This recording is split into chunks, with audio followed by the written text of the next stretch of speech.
बिस्मिल्लाहिर्रहमानिर्रहीम। अस्सलाम वालेकुम नाज़रीन। औलाद के लिए वजीफ़ा। रमज़ानुल मुबारक में औलाद मांगने का मुजरब वजीफ़ा। रमज़ानुल मुबारक के दूसरे जुमा का ख़ास वजीफ़ा। अल्लाह ताला की बारगाह में नेकियां कमाएं, अपने लिए औलाद मांगें। इंशाअल्लाह ताला अल अज़ीज़ अल्लाह आपको नेक औलाद से नवाजेगा। नाज़रीन, औलाद रिज़्क देने वाली ज़ात अल्लाह ताला की है। इंशाअल्लाह अल्लाह ताला आपको नेक औलाद से नवाजेगा। अगर आप साहिब औलाद नहीं हैं तो आप इस वजीफ़ा को ज़रूर अपनाएं।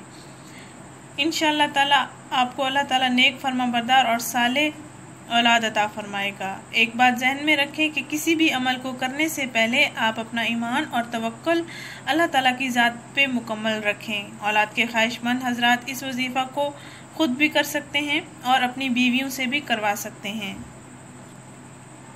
बे औलाद ख़वातीनो हजरात के लिए ये मुजरब वजीफ़ा है। माह रमज़ान बाबरकत महीना है। इस माह की फजीलत बहुत ज़्यादा है। आप अपने लिए जो मांगेंगे इंशाअल्लाह ताला अल्लाह आपको खूब नवाजेगा।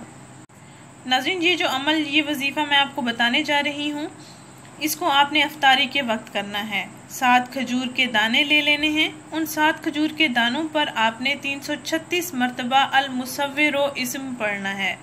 7 खजूर के दानों पर आपने 336 मरतबा अल मुसव्विरो इस्म पढ़ना है।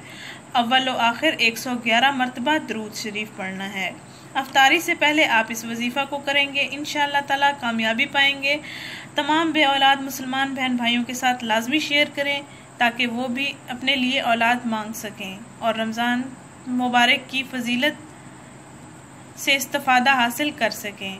नाज़रीन, जुम्मा के लिए ये ख़ास वजीफ़ा है, आप इसको ज़रूर पढ़ना। नाज़रीन, इस वीडियो को ज़रूर शेयर करें, इस चैनल को ज़रूर सब्सक्राइब करें। शुक्रिया। अल्लाह हाफ़िज़।